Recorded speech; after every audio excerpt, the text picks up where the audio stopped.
The sun ran molten across the prairie, staining the tall grass an angry bronze as Lark Mears hauled the reins and brought her mare to a skidding stop at the eastern pasture gate.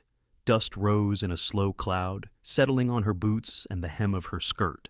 The gate hung crooked, ropes had been cut clean through, and rails of the fence lay splintered like promises pulled apart. Her breeding stock, her family's livelihood, were gone, all 5 of them. For a long breath, she simply stood there, one hand tight on the reins, letting the cold truth taste of iron in her mouth.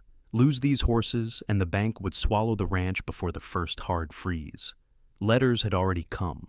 Credit had been curtailed. Without those animals, she could not meet the contracts she'd promised, or the winter feed obligations. Her father had spent a decade shaping animals that could survive a drought, pull a plow, and run away from more than trouble. Now they were gone. She swung into the saddle and urged the mare east, following the torn-up ground where a dozen hooves had churned the clay. The trail led straight toward the canyon country, miles of red rock and dry creek beds where a man could disappear if he knew the land. Lark knew it. She'd ridden every gulch and tag-along spring beside her father before the cough took him 2 winters past. She knew where water still whispered under rocks, where a blind side of a box canyon had no second exit. But knowledge of land and riding into it after men with guns were 2 different things. Lark was stubborn. She was not foolish. She held her mare steady and turned toward town. Dryden Hollow sat low in the valley where the stage route split north toward the fort and south toward the border. The place had 1 church, 2 saloons, a mercantile that always smelled faintly of coffee and mousetraps, and a marshal who liked the jingles in his pocket more than the integrity of his oath. Lark tied her mare outside the brass spur and pushed through the batwing doors. Tobacco smoke and old whiskey met her like a wall. Conversation stopped. A woman alone in a saloon after dusk was a spectacle. She had stopped caring about those looks the day she buried her father, and realized no one forthcoming was marching to her rescue. Marshal Duval sat in the corner with a deck of cards and a cigar stub, his belly more eager than his conscience. He glanced up, took her in, and went back to his hand as if politeness could be faked with a nod. Lark crossed the room, boots clapping on the planks, and stopped at his table. Duval looked at her like, "You examine a bill you intend to fold under a ledger." "It's late for a lady to be out," he drawled without moving for his chair. "Someone stole my horses," Lark said. The words were measured, iron cold. 5 head. They cut the fence 2 hours ago and rode east. Duval put his cards face down and let the chair creak as he leaned back. "I'll send a deputy out at dawn. By noon, they'll be across the county line. Not my problem." His smile showed teeth-stained tobacco brown. "Can't ride after every stray. You know how it is." Her jaw wanted to close like a trap. The thought of grabbing the whiskey bottle and cracking it over his skull flickered, ugly and bright. Instead, she straightened and let the fury cool into a steady blade. $2,000, Marshal. That's what those horses are worth. My entire operation rests on them. If you won't do your duty, I'll find someone who will." "Good luck with that," Duval said, rolling his shoulders.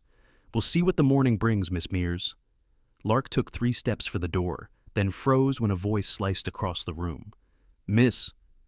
The man stood at the far end of the bar, half in shadow. He wore a long duster despite the heat. His hat cast his face into a carved silhouette. A metal star caught the lamplight on his chest. He moved with the stillness of someone who had learned patience the hard way. He stepped into the light, and Lark saw him properly.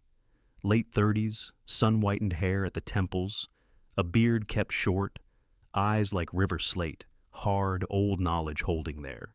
He had dust on his coat and the gait of a man who'd slept in saddle horns and bureaucrats' lies.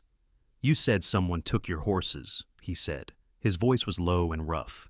"You know which direction?" "East," Lark answered. "They were gone 2 hours when I found the fence. 6 riders by the track."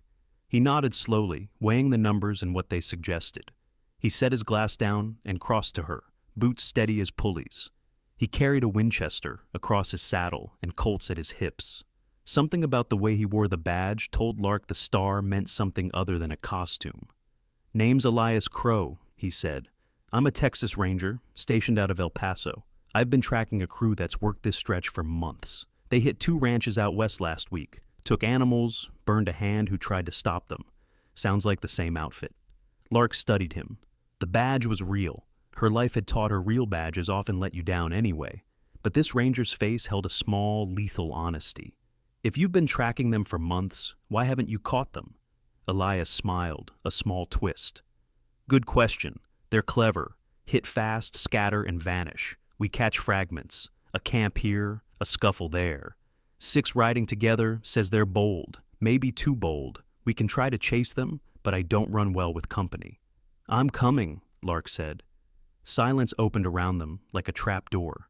She stepped closer. She could smell leather and spent gunpowder. Those are my horses. I know the land, every spring, every ambush point. I can help. Let me ride with you. Elias watched the hard line of her mouth and the way her hands never trembled when she said the things she meant. You have a Winchester? I do. I cleaned it yesterday. I can shoot. We leave at first light. Bring 3 days' water, hard tack, and keep your mouth shut if it gets ugly. These men kill without thinking. And if they make the first move? She asked. Elias let the corner of his mouth lift. Then we'll see who's better at thinking.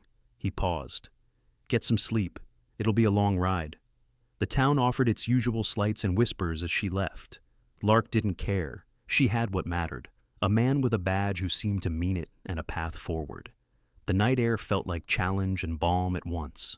She rode home under a scatter of cold stars, checked the locks, fetched her father's Winchester from the wall, and loaded it methodically. Tomorrow she would ride into a canyon that swallowed men. Tonight she would make herself a weapon. Dawn drew hard and honest across the ridges. Lark cinched her bedroll and slung a canteen at her hip. Elias arrived as the sun broke clean over the eastern hills, the ranger's pony stamping like a metronome. He appraised her place with a quick sweep that missed nothing. The sagging corral, the empty stalls, the house that could stand a fresh coat and a strong back. Lark felt a flash of shame. Then she shut it down. She had kept the ranch running for 2 seasons alone. Shame had no purchase. They rode wordlessly at first, then the trail talked, churned earth, broken brush, hoofprints scoured into shadow. After an hour, Elias asked, "Are you always this quiet?" "Not always," she said. "Just lately. It helps." He asked why a ranger leaned this far north alone. "Lost my partner 6 months back," he said. "Ambush near San Angelo. Took a round meant for me." Silence answered them for a mile. Then the canyon walls closed, funneling the trail to a single throat. Lark dismounted at a campsite, where coals still whispered. Someone had been here the night before. Elias bent and traced prints with an experienced finger. 6 large, deep impressions. But alongside them, faint, almost hidden, were smaller, barefoot prints. "A scout," Elias murmured, "or a kid taken along." They rode on, the land thinning into scrub and the sun baking each step. By late afternoon, they found a scorch camp, coffee-stained tin, and a still warm ash. The smaller prints matched a kid's gait. When she saw him scrambling up a slope, a scrawny thing with a face too old and eyes too wide, Elias stopped. The boy tried to run. Elias intercepted, hands like iron on shoulder. "Don't shoot!" the boy gasped. "Please don't shoot!" He collapsed under questioning. "Jesse Clay," he said, barely 15, seized outside Sweetwater 3 weeks ago, forced to guide the gang through country he knew. They beat him if he disobeyed. "They're at the Layton place tonight," Jesse whispered, "waiting on a buyer. The boss, big man, fine coat, comes rarely. They're scared of him." Something cold ran through Lark. Moneyed men who hid in velvet were worse than open thugs. They ordered things done and let others spill blood. Elias went still. "This," he said, "is bigger than rustling." They moved toward the Layton shack, a hollow barn that had been abandoned for 5 years, but still good for hiding horses. The sun dropped and they crept like shadows. Lark circled round to the rear corral where the stolen beasts were kept. Relief hit like a tide when she saw the blaze on the lead mare and white socks on a bay gelding, her father's stock, exhausted, hog-tied to a rail. It was almost impossible not to laugh with relief. A twig snapped, hands grabbed her, a rough hand over her mouth, another twisting her wrist. She felt the Winchester hit the dirt, the sting of being hauled forward, The man who pinned her down had a scar that cut down his cheek like a ledger of violence. She bit his hand hard. He cursed, shoved her, and her pistol hit the ground. A boot pinned her wrist, choking the movement. Then the night exploded. A single shot cracked, and men shouted. Lark used the confusion, drove her elbow back, rolled free, snatched up her pistol. The camp ignited. Flashes of fire, angry shouts, the acrid stink of powder. Elias's rifle barked methodically from behind a trough. Lark fell into rhythm with him, blowing off cartridges and reloading with a fury she didn't know she had. When it ended, 3 of the rustlers were dead, 1 wounded, 1 surrendered, and the 6th had bolted into the dark. They quickly bundled the horses and the captured man and rode for cover as a thunderstorm boiled over the horizon. Rain came down in sheets, drumming the tin roof of a lonely line shack where Elias, Lark, Jesse, and their limp prisoner took refuge. In the lamplight, the ranger's scars showed up like geography, old paths of pain that spoke of losses that never leave you. "You froze?" Elias asked quietly later, handing her the rifle. "I did," she admitted. "Then I bit a man's hand and did better." He said nothing for a long time. When he finally spoke, the words were small. "I had a wife, a little girl. They were taken." He swallowed. "I blame myself for not being there." She didn't offer platitudes. They were useless. Instead, she reached and took his hand, fingers losing their roughness in the dark between them. It was a first honest touch between 2 people shelled by grief and soot. They kissed by the stove as the rain hammered outside, awkward at first, then urgent. 2 tired lives laced together beneath the tin roof. Dawn found them tangled in blankets. Morning found them trenching long distances back to Dryden Hollow, with the horses on lead. Jesse slouched behind Lark, quiet as if he'd learned how to hold terror down. When they rode into town, half Dryden Hollow came to a stop. People leaned from porches like some new spectacle had arrived. Horses returned, 3 bodies left in the canyon, a ranger with a bloodied sleeve. Marshal Duval tried to reclaim the narrative. Elias handed him the captured man with a steady voice. Duval looked cornered, but played his part. "We'll take their statements. Miss Mears, I'll need you downtown to sign paperwork." It should have ended there. Horses returned, criminals processed, Lark's life saved. Instead, a carriage rolled up Main Street, drawn by matched blacks and driven by a man in a suit that smelled of money the dirt of Dryden Hollow never saw. He stepped down with the comfortable arrogance of one used to being obeyed. Thaddeus Hawk, cattle baron and owner of the biggest spread for 2 counties, surveyed the scene like a man assembling chess pieces. He greeted the ranger with a sleek voice. "Ranger Crowe, heard you'd been busy." His smile didn't reach his eyes. Something in the brace of his jaw made Lark's skin prickle. Hawk spread his patronage thin. Banking interests, feed contracts, grazing leases. As he spoke to Lark, his words slick with faux sympathy. She felt the net tighten. He knew about debts. He owned the ledger that could swallow her. "If you ever need help, Miss Mears, my doors are open. I do invest in properties that show promise." The offer was a velvet glove over a steel fist. Elias watched the exchange with something like a paper's curl of anger. Lark's jaw set. Hawk was the boss Jesse had feared.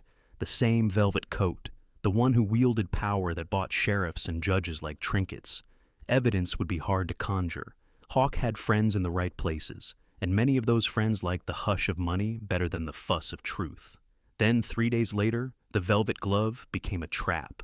Men in black rode onto Lark's land and dragged her from her house. She fought and was bruised and spit blood against a boot for her trouble before they shoved her into Hawk's Manor, marble, imported timber, and rooms that had never smelled of honest labor. He sat in his study, sipping brandy like a man labeling his conquest. "We'll cut to business," Hawk said when they dumped her on a chair. "Your ranger has been asking uncomfortable questions about my business partners. It's time to make an arrangement, marry me, a public engagement, a spectacle. It will secure your debts, keep your land, and make those troublesome rangers look like fools.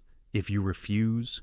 He coolly layered threats: footmen burned, a loyal hand killed, a ranch set to ashes. Accidents often befall the frontier. There was no negotiation in his voice. She had 24 hours. Lark walked home on numb legs, thinking of the traps life had set her in and the limited moves left on the board. She could run for the border. Hawk would hunt her down. She could fight. She would be crushed beneath his private army. Or she could smile, play the bride, and look for the fisher in his armor. She wrote letters, one to Elias, one to Jesse, one to the old hand who still kept the northern pasture tidy, then stowed them beneath a loose board in case her playing a part ended in silence. She urged herself into the role of a grateful, blushing fiancé and went to the social where Hawk announced the arrangement with a public flourish. Elias watched from the back, stone in his face. His departure that night, wordless, felt like another sacrifice offered up to whatever moral calculus he kept in his chest. Lark smiled until the muscles in her face ached. She had a plan.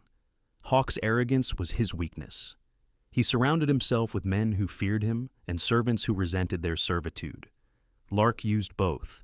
She befriended Marta Lockett, Hawk's housekeeper, a sharp-eyed woman who'd seen too many of Hawk's schemes. Marta told her the study held ledgers, detailed accounts of bribes, acquisitions, and payments to men who kept silence. The ledgers were kept behind a false panel in the third drawer, checkmarked every Sunday night after Hawk had indulged his brandy.